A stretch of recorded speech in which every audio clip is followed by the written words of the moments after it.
Welcome and good afternoon. My name is Kamish Orr, and today we're going to take a look at some stories from the Maelstrom. I've been easing off on videos a little bit just because of they take quite a bit more time to do than the write-ups for each game. But I am doing write-ups after every game, as you can see here on the front page. This gets updated in real time as I post, and after I complete every game, you'll see a little write up or synopsis of it here, so you can kind of keep track of that. But I thought now that I'm 56 games into my season here, that I'd take a look at some of the highlights or stories.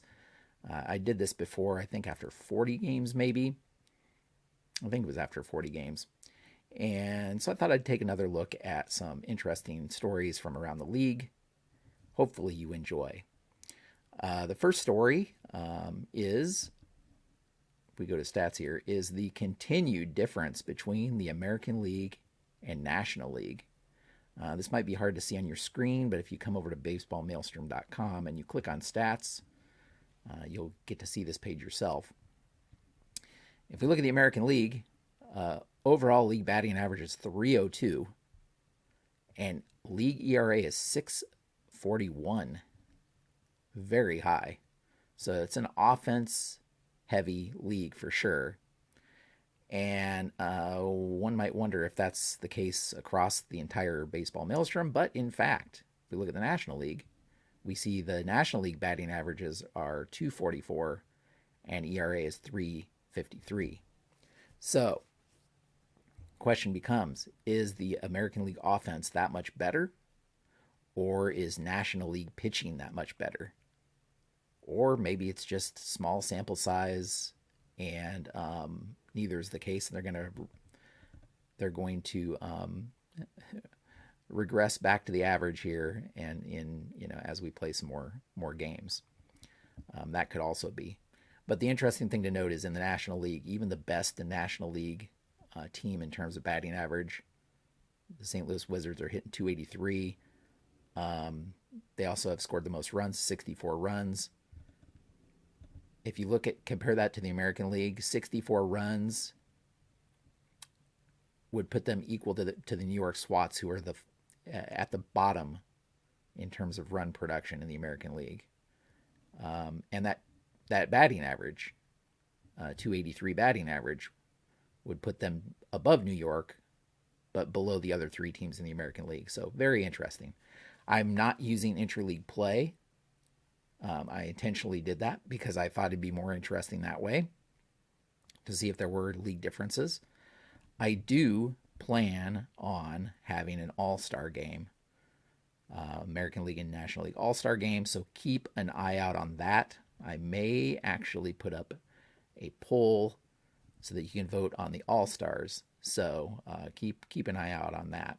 And then, of course, the World Series will also be interleague. But beside those two things, American League teams do not. There is no interleague play, so the American League and National League teams will not play each other prior to that. Second story of note is the dominance so far of Steve Carlton. So the very last game I played was Steve Carlton, who is a pitcher for the St. Louis Wizards. He faced off against Sandy Koufax, pitching for the Los Angeles Dynamos, and Carlton had his second straight shutout, this one against LA. So again, if we go over to the Wizards here, it's going to be a little hard to see, but again, if you come out here, you can view this on your own. And we look at Steve Carlton's pitching. Let's just look at his player page here. He's had 4 starts. So he's had a start against every team in the National League and 2 starts against Chicago. So 2 starts against Chicago, 1 against Houston, 1 against LA. And we can see his first game, he went 9 innings, allowed 2 earned runs on 6 hits. Didn't get the decision in that game. That was opening day of the season.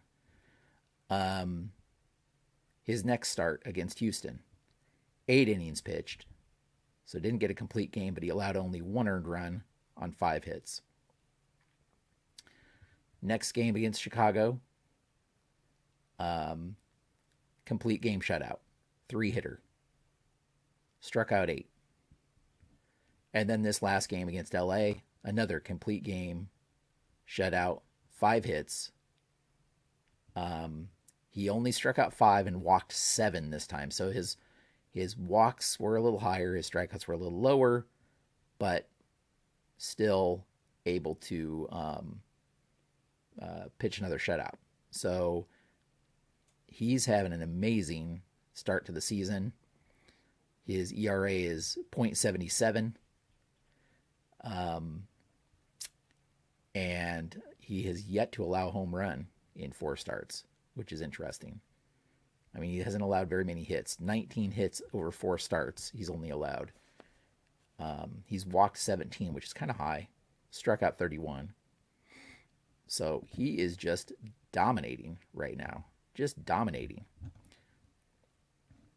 If we look at, if we go back here and look at the leaders, we can see if we look at the league overall pitching leaders, he has the best ERA in the entire Maelstrom, which isn't too surprising considering his 2 shutouts. Followed closely by teammate Robin Roberts, who has a 150 ERA, and then Greg Maddux, Burt Blyleven, and so on. Another story to highlight is Ted Williams. Ted plays for the Boston Splinters, and he actually got held hitless against New York and Nolan Ryan. He went 0 for 3. But overall, Ted Williams, in 54 at-bats, he is hitting .463. It's just crazy. Has an on-base percentage of .571, and he's slugging .926. So he's having an amazing season so far. Once again, if we look at the leaderboards, overall leaderboards, he is leading the entire Maelstrom in batting average, slugging, on-base percentage. Just crazy. He's leading in home runs. He has 7 homers so far. Just having an amazing season. Leading in runs, leading in RBI, leading in walks. He's just been a terror in the lineup for Boston. Of course, Boston overall is also, they're leading the entire league in runs, 119 runs scored in just 14 games. So, again, just 14 games, small sample size, so that may even out a little bit, but he's doing amazingly well so far. On the other hand, we have, I believe for the Dynamos, Jackie Robinson, who is not an everyday starter. Not an everyday starter, but he is not having a good start to the season. He's 0 for his first 9 at-bats. He's still looking for his first hit. He has walked 3 times, so he's gotten on base at least, but he is just not hitting well. As I said, 0 for 9. So not doing so hot there, but he is, if we look at LA, his problem is Joe Morgan. He's on the same team with Joe Morgan. Joe Morgan is actually doing a really, he's not doing amazingly well, but he's getting the start more times than not over Jackie Robinson. In fact, if we look at the Jackie Robinson is the starter against lefties, against lefty pitchers, whereas Joe Morgan's the starter against righty pitchers. So again, overall 0 for 9. However, that's not the worst. That is not the worst. The worst start for anybody is on the Chicago Docks, Gene Tenace. Gene Tennis is 0 for his first 17. He is still looking for his first hit. He's only been on base once. He walked once. He's struck out 9 times in 17 at bats. He's just not having a good start to his season at all. He has been starting games, but has recently been pulled as a starter for Buster Posey, and for good reason. He's 0 for 17, still looking for his first hit. The other thing to note, something very recent, is Albert Pujols made his Maelstrom debut. So the way I have the league set up is players cannot be in the league if they are still active players, and they can't be on the non-Hall of Fame teams if they're active still, obviously. So the only way for Pujols, somebody like Pujols, to be in the league was if he were retired. Obviously, he hasn't had enough years yet to be on the Hall of Fame ballot. So he recently signed his retirement papers in real life after this season in which he finally made it over 700 homers. So he's finishing his career with 703. And after he signed his papers, he's good enough that he joined the Chicago Docks and will immediately be, in the starting lineup. He joins the particular season I'm using here was his rookie year. And in his rookie year, he played third base, first base, I think, and left and right, all about equally. So he's joining the team as a third baseman. Scott Rowland is another third baseman that was on the team. And if we come to the team here, Chicago Docks, and go down to third baseman, Ken Boyer actually was dropped from the team, which Ken Boyer, another St. Louis Cardinals third baseman, in real life, not a Hall of Famer, but he'd only had one at bat so far. He hadn't really had much playing time. He was 0 for 1. Again, not enough to make a difference, but with the opportunity to add a potentially great hitter in Albert Pujols, the Chicago Docks, of course, made the decision to do that. And they're hoping that that's going to make a big difference because they're currently in last place in the National League with a record of 4-10. So they're hoping that the Pujols offense will get him a little bit of a shot in the arm.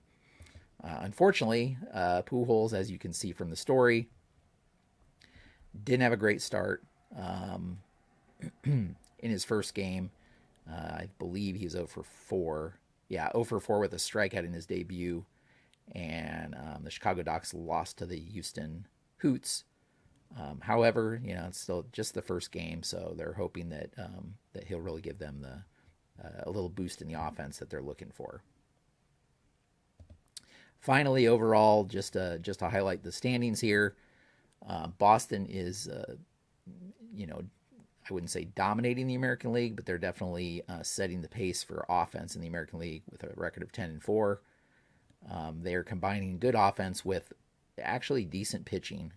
They have some of the best pitching, the best pitching in the American League. On the National League side, the St. Louis Wizards are they are dominating the league. They're 12-2 so far.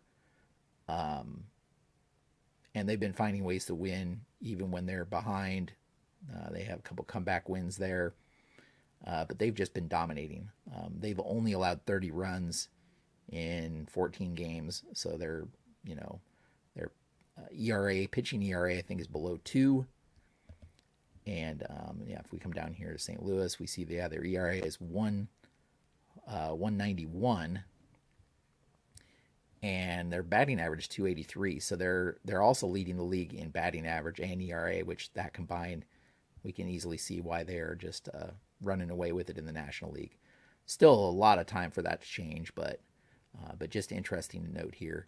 We're just over a third of the way through the season. I'm playing.